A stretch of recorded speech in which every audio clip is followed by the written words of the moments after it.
Vine a despedirme de mi hermano. Vine a despedirme de mi hermano. El multimillonario se detuvo en seco al oír esas palabras.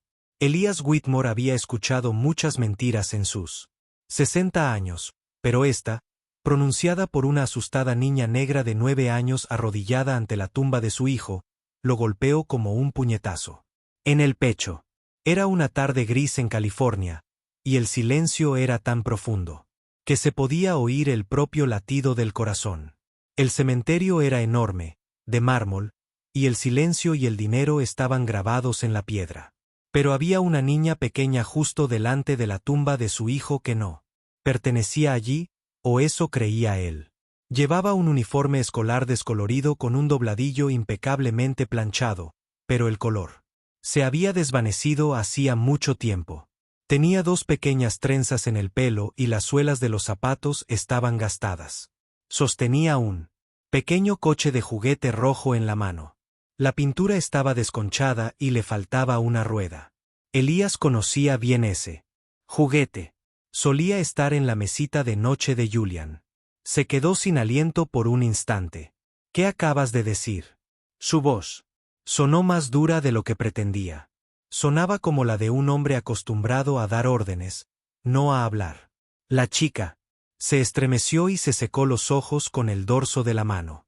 Vine a despedirme de mi hermano, dijo. Elías la miró. Y no pudo decir nada. De repente, su traje, que le quedaba a la perfección, le apretaba demasiado, y el universo que había construido sobre reglas, lógica y poder se desmoronaba bajo el peso de algo que no podía comprender. El viento arreció y arrastró hojas secas sobre el mármol. Una campana sonó cerca. Contempló la lápida, que decía, Julian Elias Whitmore, 2006-2023. Su único hijo. Lo que dejó atrás, su vergüenza, y ahora esta chica. ¿Quién era ella? ¿Qué la llevó a conocer el nombre de su hijo, su juguete y su tumba? Bienvenidos a Valor Oculto.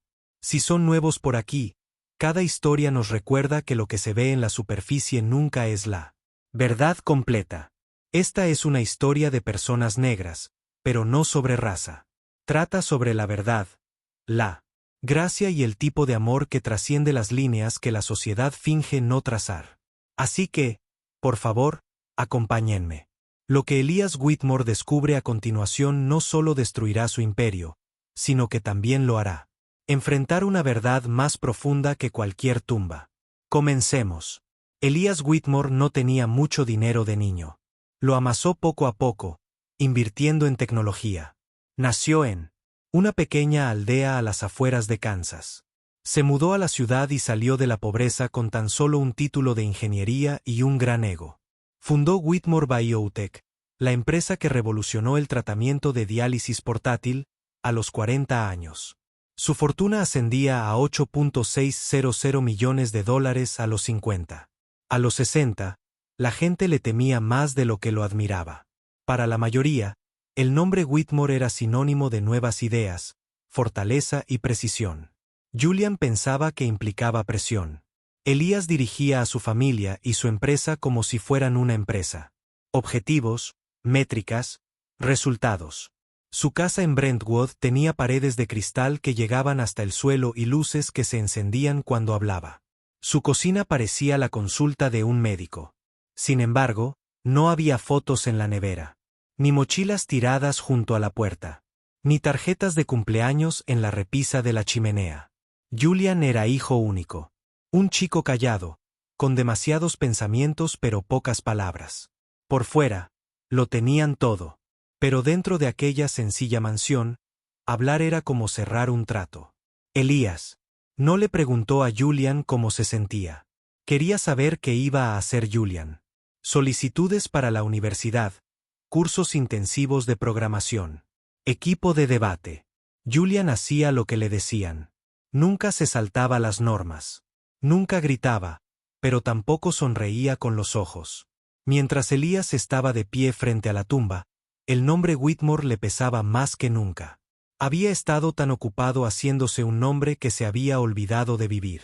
Dijeron que la muerte de Julian fue un accidente debido a las carreteras mojadas, el camión a toda velocidad y muchas otras cosas.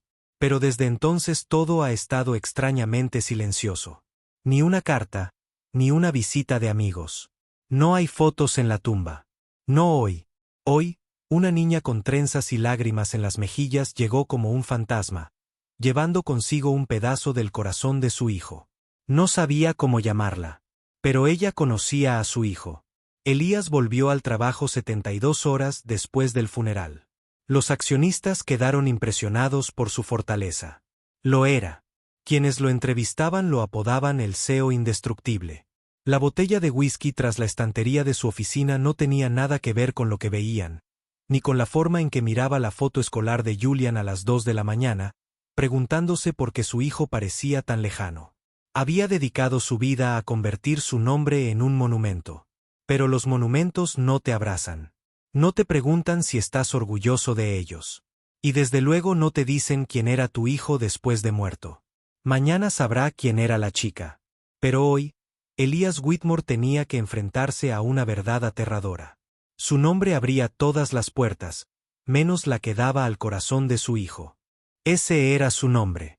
Corto, delicado y un poco desafiante. Como la propia niña. Elías lo descubrió en menos de 12 horas. Cuando eres millonario y tienes todo un equipo de seguridad a tu disposición, hasta los murmullos dejan huella. Suri Evans, 9 años. Vive con su madre, Alana Evans, en un pequeño apartamento de 2 habitaciones en el este de Los Ángeles. Sus expedientes escolares mostraban que nunca había faltado a clase, tenía excelentes calificaciones en lectura y escribió un ensayo que ganó el segundo lugar en el concurso estatal de jóvenes escritores. Pero nada de esto explicaba por qué estaba en la tumba de Julian. Lo que sorprendió a Elías fue que Alana Evans era camarera. El lugar, Maison Lodge, un restaurante de 5 estrellas donde Elías había comido muchas veces, pero nunca se había fijado en los camareros. Ese fue el comienzo del vínculo y quizá también el final. No le gustaba especular. Le gustaba obtener respuestas. Por eso fue allí. Nadie conducía. No había prensa. Elías Whitmore, con un abrigo gris de cachemir y zapatos que costaban $1000, estaba sentado en una mesa del restaurante, como alguien que tenía mucho que perder. Alana lo vio enseguida. Era difícil no fijarse en ella, joven, quizás de unos 40 años. Su piel era del color de la madera de nogal pulida. Sus ojos eran cálidos pero atentos, y se mantenía erguida, como alguien demasiado orgullosa para dejarse doblegar por la vida. Llevaba un vestido negro con un delantal blanco impecable encima. Sencilla y elegante. Se acercó lentamente, no asustada, sino cautelosa. «Señor Whitmore», murmuró con una voz suave que sonaba como el café de la mañana. Fuerte y tersa. «¿Quiere una mesa o solo? ¿Respuestas?» Él parpadeó. A ella no le sorprendió verlo. ¿Por qué estaba su hija en la tumba de mi hijo? Alana no se movió. Miró a su alrededor y luego señaló el patio trasero. Salieron al frío. Elías dijo que ella lo llamaba. Su hermano, con voz tensa. ¿Por qué? Alana sonrió, pero estaba triste y cansada, porque durante un tiempo, él lo había sido. Y así, el nombre de Suri Evans dejó de ser una nota al pie. Alana me contó que Julian empezó a ir solo al restaurante hace unos 8 meses. Se sentaba al fondo y pedía siempre lo mismo, pollo asado sin perejil. Siempre pedía la sección de Alana. Hablaba. Ella le prestaba atención. No como sirvienta ni terapeuta, sino como alguien que lo veía como un chico, no como una marca. Una noche conoció a Suri. Ella entró para llevar a su madre a casa. Julian le ofreció un libro. La semana siguiente le trajo otro, y luego uno más. Se hicieron amigos contando historias, riendo y con el simple consuelo de sentirse vistos. Suri empezó a llamarlo hermano mayor mientras rellenaba la limonada y escribía comentarios en las servilletas. No porque tuviera que hacerlo, sino a propósito. Elías se quedó allí parado, sin saber si gritar, llorar o darle las gracias. En ese momento, se dio cuenta de que Julian tenía una existencia completamente distinta, llena de amor, luz y calidez. Elías se lo había perdido todo. Cuando Alana vio a Julian por primera vez, no pareció encajar. Era jueves por la tarde, justo antes de la hora punta de la cena. No había mucha gente en el restaurante y reinaba la tranquilidad suficiente para oír el delicado tintineo de las copas y el suave zumbido del jazz que salía de los altavoces. Recordó levantar la vista de su libreta de pedidos y verlo de pie cerca de la puerta. Era alto y delgado, con un uniforme escolar algo arrugado, una mochila colgada de un hombro y unos ojos que reflejaban una profundidad que un chico de 17 años no debería tener. Pasó junto al mostrador de la anfitriona como si lo hubiera hecho 100 veces antes, pero Alana sabía que no era así. Los clientes habituales tenían su propio ritmo. Este chico corrió como si huyera de algo o se dirigiera hacia algo que no podía definir. Eligió la mesa más alejada, sin teléfono, sin amigos. Un libro de bolsillo en una mano y un bolígrafo en la otra. Cuando ella vino a tomarle nota, él sonrió y la miró. No era una sonrisa forzada ni fingida.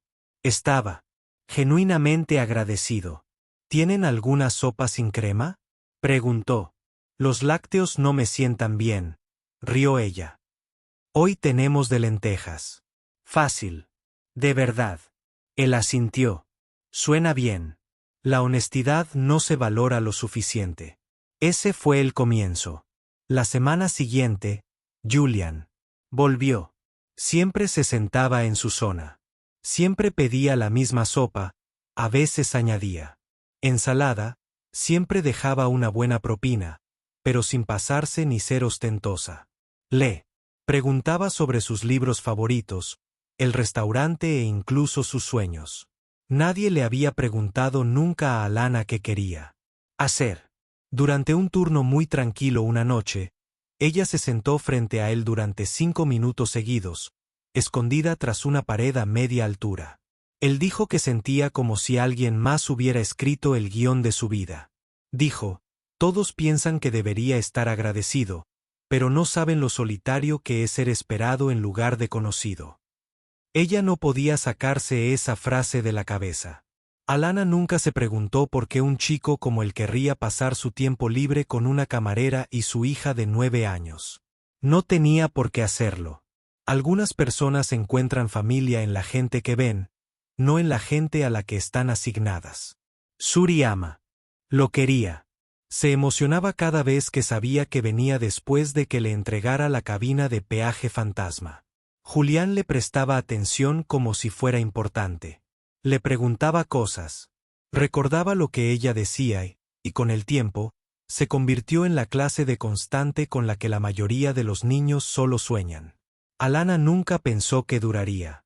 La vida tenía una forma de quitar las cosas buenas, pero nunca pensó que terminaría con un accidente de coche y una niña llorando junto a una tumba. Suri ni siquiera sabía qué significaba la ayuda la primera vez que alguien la llamó así. Estaba sentada tranquilamente en una mesa de la esquina de Maison Elodie, esperando a que su madre saliera del trabajo. Sus piececitos no tocaban el suelo y escribía en una libreta que Julián le había dado una historia sobre una niña con alas que podía volar lejos de cualquier cosa. Entró una pareja. Iban bien vestidos y rondaban los 45. Eran de esas parejas que hablaban en susurros, pero que parecían dominar el lugar. La mujer frunció el ceño al ver a Suri. Interesante, respondió, sin intentar bajar la voz. Ahora dejan que los hijos del personal estén por aquí. Su esposo rió. Adorables, sin duda. Cuando terminemos, quizás limpie nuestra mesa. Alana se detuvo a mitad de camino de traer una bandeja. Suri la miró, perpleja. Aún no estaba herida. Solo intentaba descifrar las palabras que, aunque no iban dirigidas a ella, habían sido lo suficientemente fuertes como para entrar en su cabeza. Julian apareció antes de que Alana pudiera decir nada. Sin previo aviso, sin duda alguna. No es empleada, afirmó con suavidad, interponiéndose entre Suri y la pareja. Es amiga mía, y es más amable que ustedes dos juntos. La mujer parpadeó. El hombre se sonrojó, pero Julian no se movió. En ese momento, se parecía a su padre, no en términos de dinero, sino de poder. La pareja no dijo nada más. Comieron rápidamente y se marcharon aún más rápido. Más tarde esa noche, Suri preguntó qué significaba la ayuda. Alana intentó explicarlo amablemente. Es lo que dice la gente para hacer sentir mal a alguien. Cuando no quieren ver tu corazón, solo tu apariencia. Suri asintió. Pero Julian ve mi corazón. Sí, cariño, dijo Alana en voz baja. Sí, lo ve. Elías escuchó la historia sin decir palabra, con las manos entrelazadas y la mandíbula tensa. Había construido todo su imperio en torno a sistemas como algoritmos, resultados y rutas óptimas. Pero nunca había ideado una forma para que otros lo vieran. Amabilidad. Había creado un mundo donde personas como esa pareja se sentían seguras. De menospreciar a un niño porque nunca pensaron que alguien como Julian se atrevería a defenderlo. Ese momento, esa pequeña defensa en una mesa de un restaurante, le enseñó a Elías más sobre su hijo que sus 17 años como padre. Julian ya había visto a Suri. Antes. La había protegido en público sin pedir disculpas. Y Elías no sabía nada de eso. Pensó en cuántas veces su silencio lo había hecho sentir culpable. Cuántas Surus habían entrado y salido de su empresa, de sus salas de juntas y de su vida sin que él se diera cuenta. Una cruz llameante o un insulto no siempre significaban prejuicio. A veces, venía acompañado de una mirada, un sonido, una palabra susurrada en un restaurante de 5 estrellas. Y ahora tenía nombre, rostro, el suyo propio. No había suficiente ruido en la casa. Elías nunca había pensado en lo vacías que podrían sentirse 12.000 pies cuadrados hasta ahora. Mientras caminaba por el pasillo hacia la habitación de Julian, las luces automáticas se encendieron. Todo estaba encendido, pero incluso la tecnología parecía contener la respiración. No había entrado en la habitación de su hijo desde el funeral. Al personal de limpieza le habían dicho que no la tocara. Se veía igual, limpia, estéril, más como una sala de exposición que como un lugar donde los adolescentes pudieran pasar el rato. Todo estaba donde debía estar. El portátil estaba apagado. Los libros estaban ordenados por letra. Los certificados enmarcados de campamentos de robótica y concursos académicos llenaban la estantería como trofeos para un joven al que le habían enseñado a ganar. Pero no había huellas dactilares en la habitación, ni calcetines tirados por todas partes, ni notas escritas a mano, nada, excepto una cosa. Había una libreta negra sencilla en la mesita de noche, junto a una lámpara que parecía una bombilla antigua. La tapa era de cuero y aterciopelada en los bordes, como si hubiera sido usada mucho. Sin etiqueta, sin iniciales. Solo una fina cinta roja sobresalía del centro, como un latido que acechaba entre las páginas. Elías la cogió. No había nada. En la primera página. La segunda también, pero en la tercera apareció la letra de Julian. Era limpia y un poco inclinada, como la que sale de intentar ser demasiado pulcro.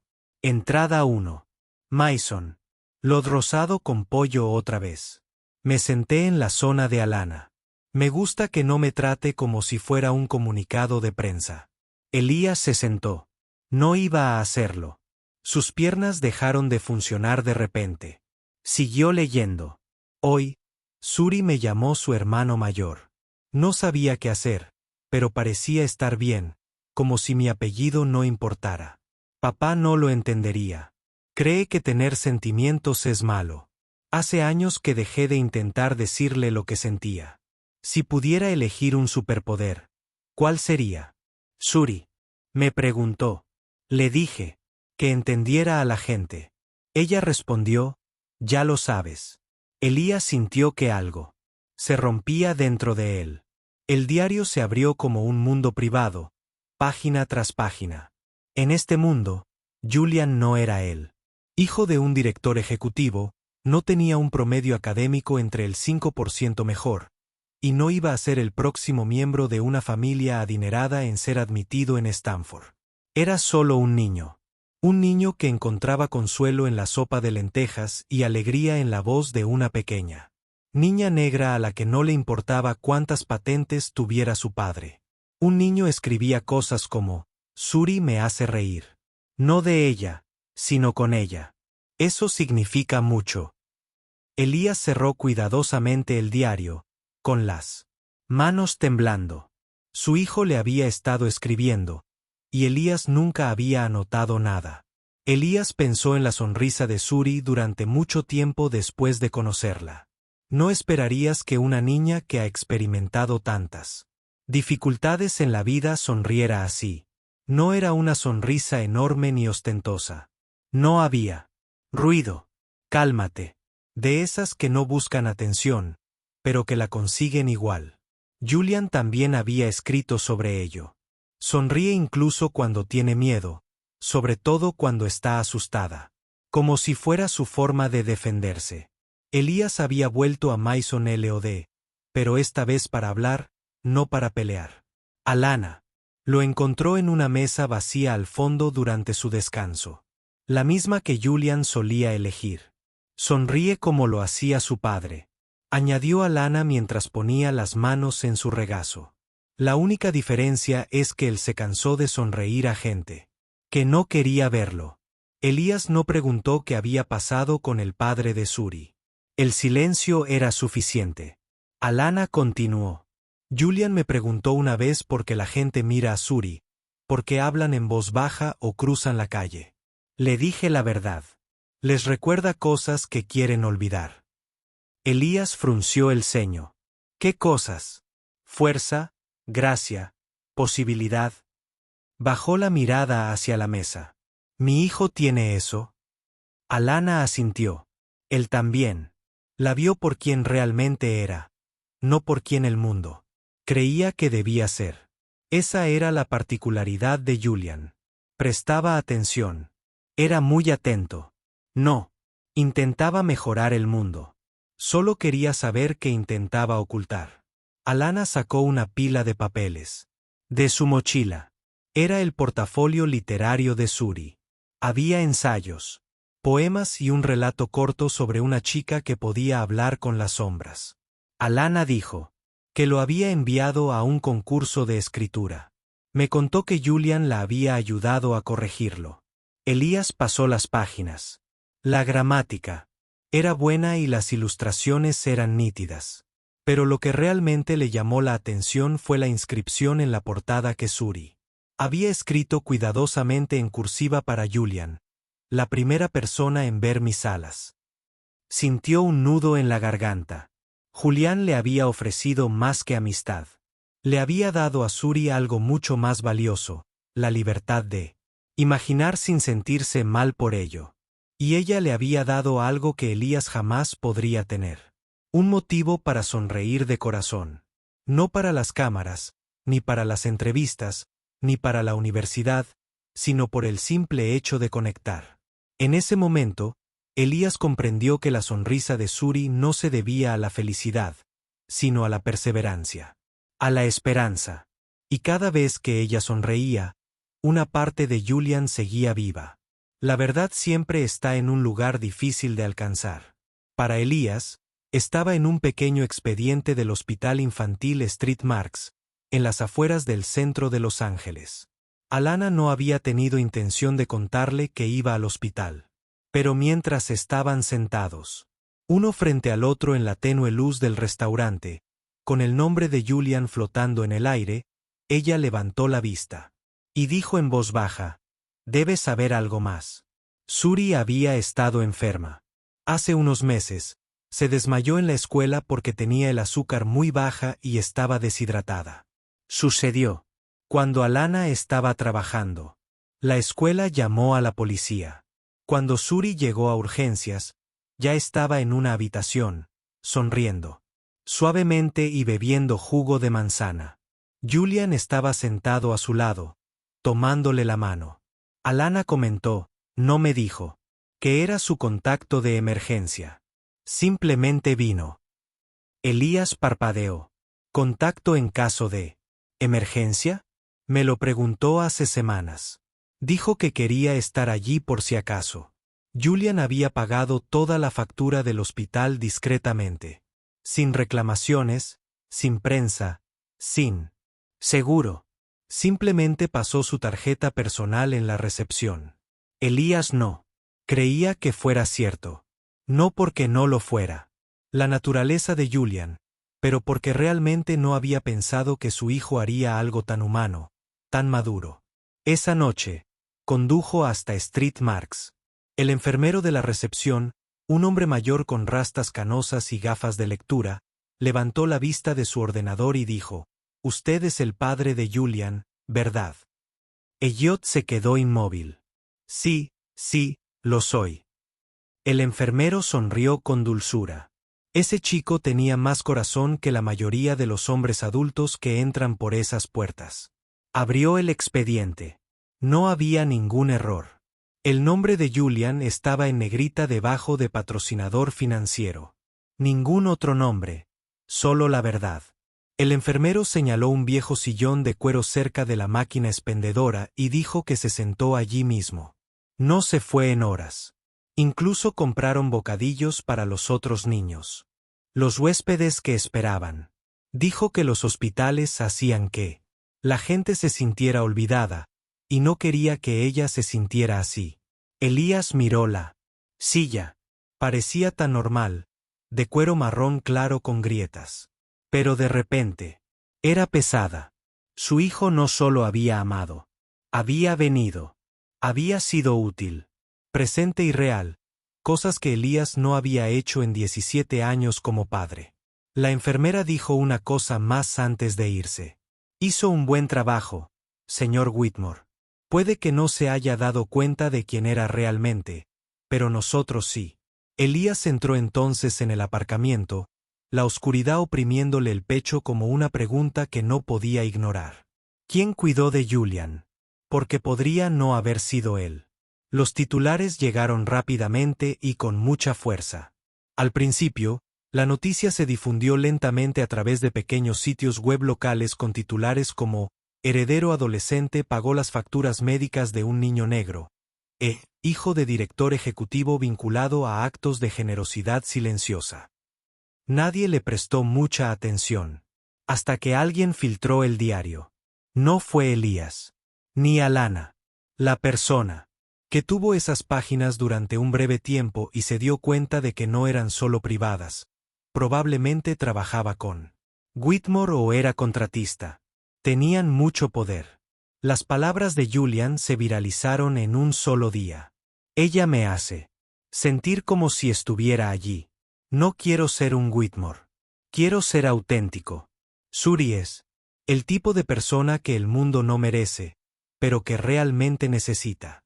La noticia llegó a los medios nacionales. Los programas matutinos leían sus entradas entre los informes meteorológicos. Los podcasts dedicaron episodios enteros a analizar su inteligencia emocional. Hubo muchos hashtags en Twitter como almohadilla Julian Whitmore número, almohadilla auténtico no rico número y almohadilla hermano número de Suri. Y entonces llegó la reacción negativa. La gente empezó a investigar el pasado de Elías. Sus declaraciones de una junta de accionistas de 2013 salieron a la luz. En esa reunión, había calificado los esfuerzos por lograr una mayor diversidad en el lugar de trabajo como una cuestión de imagen por encima de los resultados. También resurgió una antigua entrevista con Bloomberg en la que afirmaba que su empresa se había construido gracias a la minería, no a la melanina. Ahora, los mismos medios que elogiaban a Julian criticaban a Elías. En tan solo 2 días, el precio de las acciones de Whitmore Biotech cayó casi un 8%. Los empleados pidieron una declaración. Inversores activistas comenzaron a exigir la dimisión de Elías como director ejecutivo.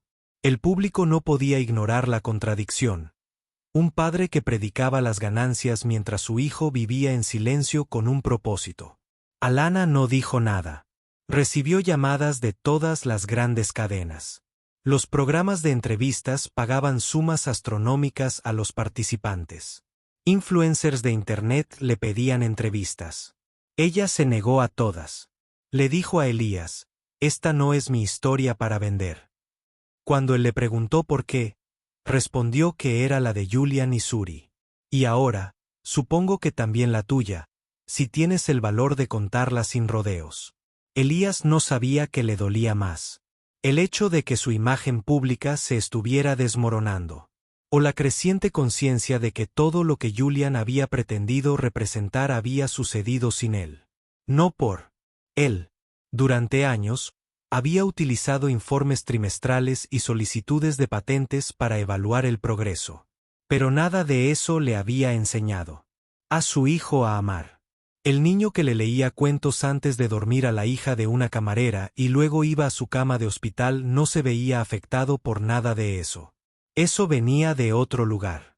Elías pensó con amargura que podría haber venido de una parte de sí mismo que había enterrado tan profundamente que ni siquiera se había dado cuenta de que se había ido hasta ahora. Elías no había ido al cementerio en 2 semanas. Regresó solo poco después del amanecer. Sin la supuesta camioneta negra, el conductor elegante ni el grupo de personas distinguidas que solían acompañarlo. Hoy solo llevaba un pequeño ramo de flores silvestres. Alana le había dicho que eran los girasoles favoritos de Suri con margaritas. La hierba alrededor de la tumba de Julian aún estaba húmeda por el rocío de la mañana. Una suave niebla envolvía las piedras de mármol, haciendo que todo pareciera congelado en el tiempo, como si el tiempo se hubiera detenido para dejarlo respirar. Suri ya estaba allí. Estaba de pie con los brazos cruzados y la mochila colgada de un hombro. Hoy, sus trenzas tenían pequeños broches amarillos que parecían estrellas. Cuando vio a Elías, no sonrió, pero tampoco huyó. Él se acercó con suavidad. ¿Puedo sentarme?, preguntó. Ella se encogió de hombros. «¿Es tu hijo?» «No», respondió él mientras se sentaba en el banco de piedra junto a ella. «Hoy es tu hermano». Permanecieron en silencio durante un largo rato. En el bosque, los pájaros cantaban. Un cortacésped comenzó a zumbar suavemente a lo lejos. Finalmente, Suri dijo algo. «¿Lo extrañas?» Elías tragó saliva con dificultad. «Más de lo que creía posible», dijo ella. «No lo conocías muy bien», dijo, sin culparlo, sino siendo honesto. «Lo sé», dijo. «Pero estoy trabajando en ello». Suri miró las flores en el suelo.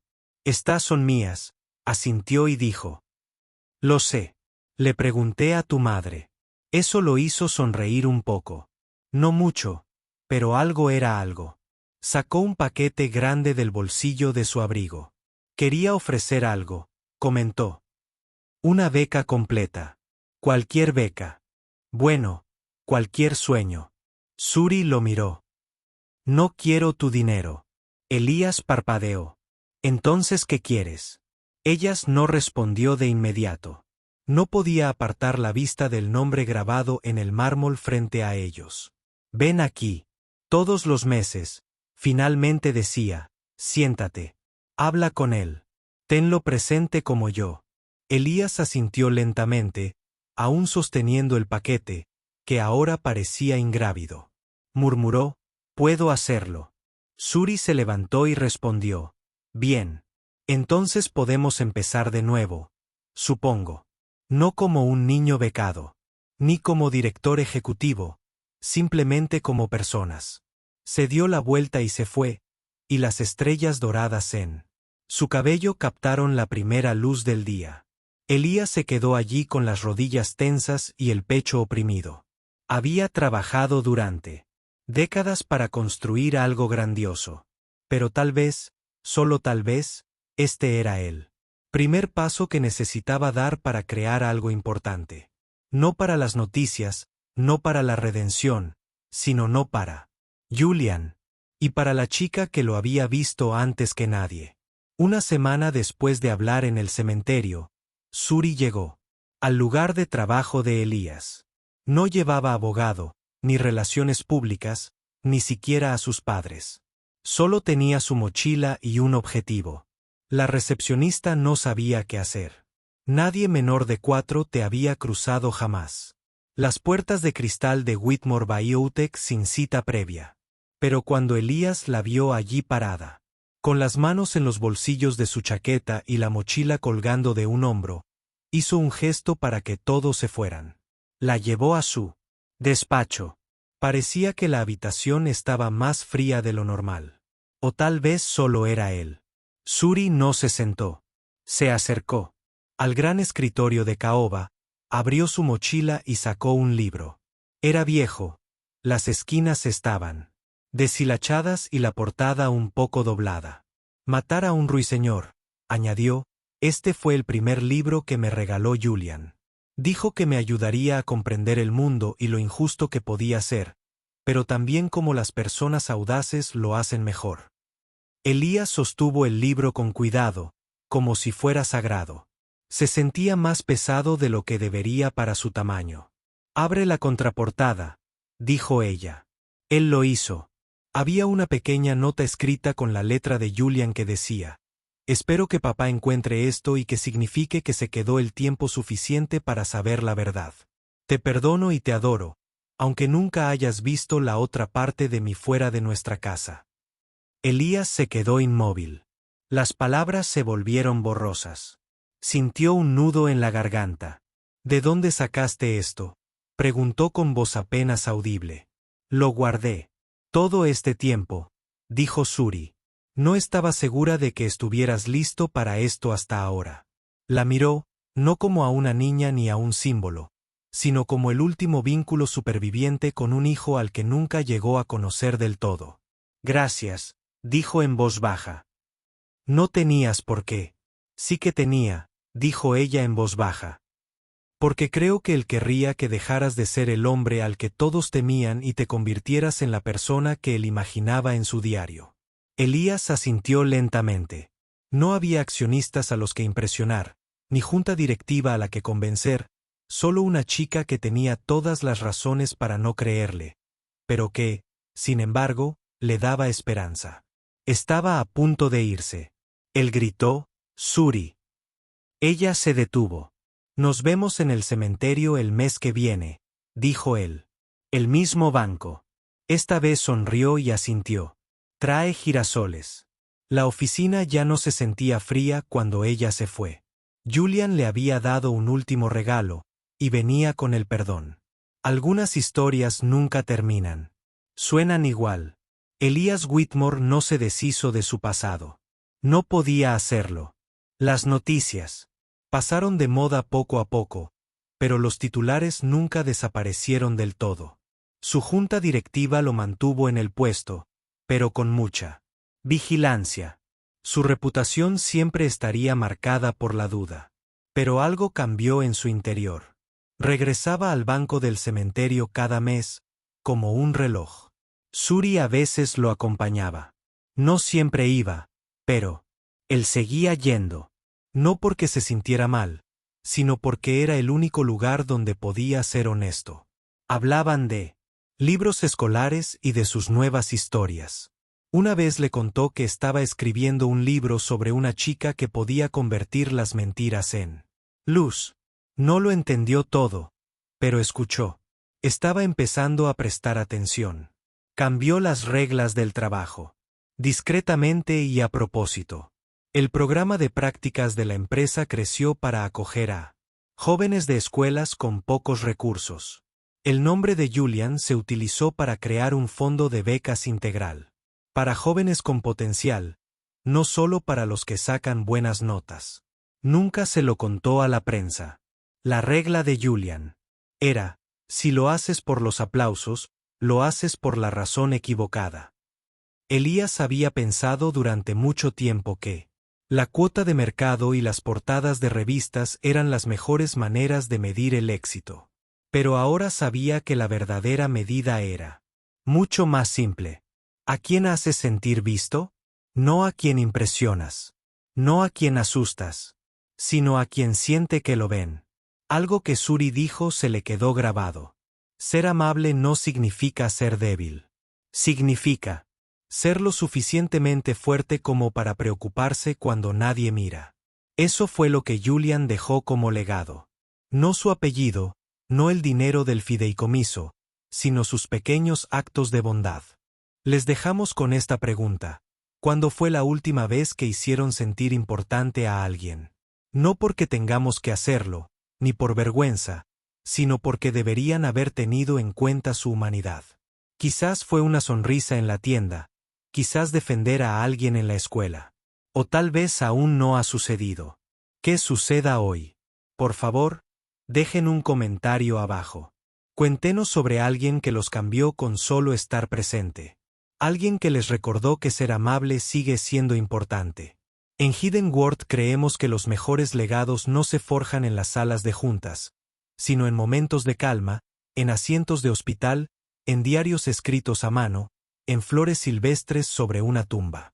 Agradecemos que nos vean y, si esta historia los conmovió, no olviden contársela a alguien que aún cree que la gente común puede hacer cosas increíbles.